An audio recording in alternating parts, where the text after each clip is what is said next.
It was one of those moments that leave everyone silent. The news that R&B legend D'Angelo had passed away sent shockwaves across the music world. Fans who had grown up listening to his voice could not believe that the man who defined an entire era of soul was gone. But the most heartbreaking moment came when his daughter, Imani Archer, stood before the crowd at his funeral and said through tears, "I miss you, Dad." D'Angelo, whose real name was Michael Eugene Archer, passed away unexpectedly at the age of 50. The cause of death was confirmed as a cardiac complication after a long private struggle with health issues. He had kept most of his medical battles hidden from the public, preferring to stay quiet and focus on recovery. Sadly, he never got the chance to return to the stage one last time. The funeral took place in Richmond, Virginia, the same city where D'Angelo's musical journey began decades ago.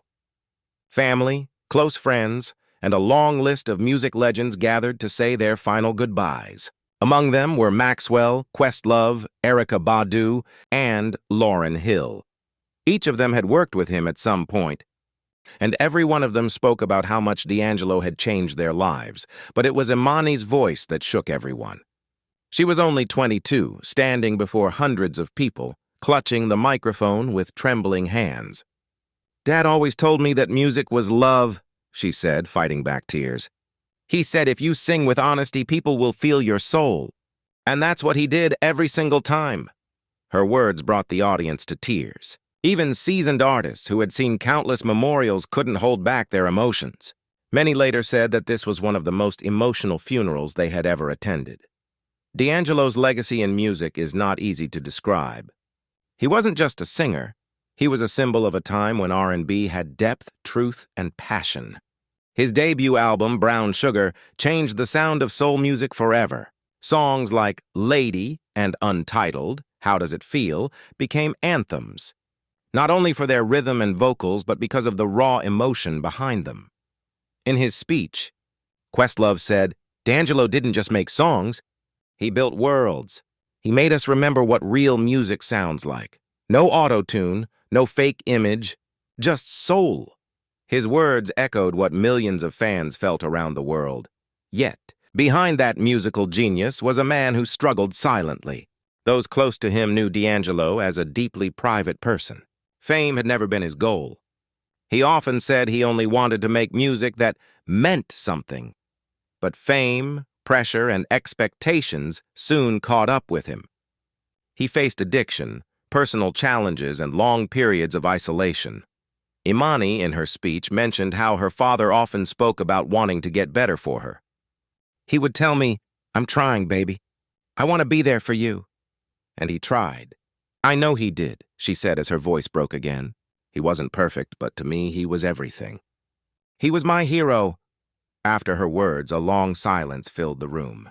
The choir began to sing D'Angelo's own song, "Send It On," a track about love, forgiveness, and redemption. Many described it as the most fitting tribute possible. Outside the church, fans gathered with flowers and handwritten notes. Some had traveled from across the country just to stand near the building where the service was held. One fan said, "D'Angelo's voice got me through some of the hardest times in my life. I just wanted to say thank you." In many ways, the funeral wasn't just a goodbye. It was a reminder of how deeply one man's art had touched people. When celebrities die, the focus often shifts to fame and numbers. But with D'Angelo, people talked about feeling, honesty, and connection. His passing reminded the world that real music still matters. Several artists shared their grief on social media. Maxwell wrote, "My brother, my friend, you were one of one. I'll miss your laugh, your wisdom, and your sound." Erykah Badu posted a simple photo of a candle with the caption, "Thank you for the light." And Lauryn Hill, who was visibly emotional during the funeral, said, "He sang like he was praying. Every note was a confession." The service continued with a series of personal tributes. D'Angelo's longtime manager, Alan Leeds, recalled how the singer used to reject fame. "He told me once, 'I don't want to be a star.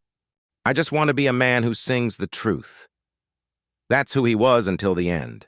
The most touching part came near the end, when a video montage played on the big screen. It showed moments from his early career, Young D'Angelo in the studio, laughing, recording, and playing piano. The footage ended with him holding baby Imani in his arms, smiling proudly. As the video faded out, the words appeared. "Love is all that remains." Imani couldn't hold back anymore. She cried openly as her mother held her. Several of her father's friends gathered around her in silence. There were no speeches, no grand gestures, just shared pain and memories. After the service, reporters approached Imani, but she only said one line before leaving. "I just want people to remember him for his heart, not his fame." That one sentence said everything. The loss of D'Angelo has left a noticeable gap in the world of R&B. Comparatively, few artists have managed to combine spiritual depth with modern sound the way he did. Some music critics compared his impact to that of Prince or Marvin Gaye, artists who changed the course of music through honesty. In the weeks following his death, streaming numbers for his albums skyrocketed. Fans played Untitled, How Does It Feel, and Cruisin' on repeat, as if trying to keep his memory alive through sound. Across social media, people began sharing personal stories of how his music had healed them. One fan wrote, "When I lost my father, D'Angelo's voice was what kept me calm.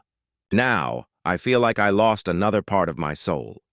Imani also posted a heartfelt message online a few days later. She wrote, "Dad, you told me to always stay true to who I am. You said honesty is the only thing that lasts. I'll carry that forever. I miss you every day." Her post went viral, and thousands of fans left comforting messages in response. D'Angelo's influence also sparked new discussions among younger musicians. Many of them credited him for shaping their sound. Artists like Her, Daniel Caesar, and Giveon mentioned him as one of their biggest inspirations, even though he wasn't in the spotlight for long. His presence continues to guide a new generation of soul artists. One of his bandmates from the Vanguard said something that captured everyone's heart. He wasn't just singing songs. He was telling God how he felt. Those who knew him personally said that D'Angelo often prayed before performing. He would close his eyes, whisper a short prayer, and say, "Let it come from truth." As time passes, the image of his daughter crying at his funeral remains one of the most emotional moments in recent music history. It reminds everyone that behind every legend there's a family, a daughter, a loved one who carries the real weight of loss. Comparing D'Angelo's passing to other artists of his time, many felt it was similar to when Amy Winehouse or Prince passed away. Each of them had unique brilliance, but also personal struggles that made their art so genuine. D'Angelo's life was no different. His imperfections made him human, and his honesty made him unforgettable. Imani's words, "I miss you, Dad," are more than just a daughter's pain. They echo what millions feel when they lose someone who helped them feel less alone. Her grief became a shared emotion, a reminder that love doesn't end with death. It continues in the songs, the memories, and the lessons left behind. Imani's final message to her father, shared during an interview, broke millions of hearts. She said softly, "Dad, I hope you can hear me. I hope you know how proud I am of you. You gave so much love to the world, and now that love is coming back to you." Those words perfectly captured what everyone felt, that even though D'Angelo's voice has gone silent, his message of truth and love will never die, and as long as his songs are played, his spirit will continue to live on in every heart that ever felt his music. In the days after the funeral, many fans gathered at his old neighborhood in Richmond. They painted murals, lit candles, and played his music on portable speakers. Local radio stations dedicated entire hours to his songs. Some called it the D'Angelo Hour, a way to celebrate his life rather than mourn it. Even now, people say it feels strange to live in a world without D'Angelo's voice. His last public performance, which took place 2 years before his death, is being shared online again. In that show, he ended by saying, "If I don't sing again, know that I love y'all. Music saved me." Those words now carry a new meaning, and maybe that's the truth about artists like him. They never really leave.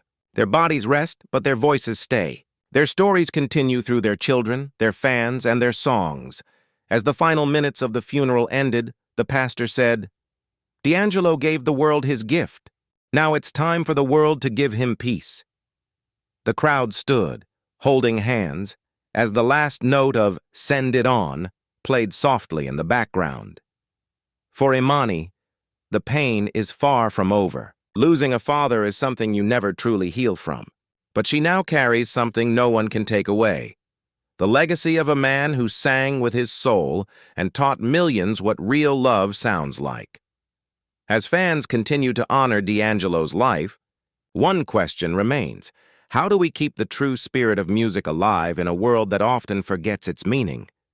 Because for Imani Archer, and for everyone who ever felt something when D'Angelo sang, the answer is simple: by remembering him, not just as a legend, but as a father, a man, and a voice that will never fade.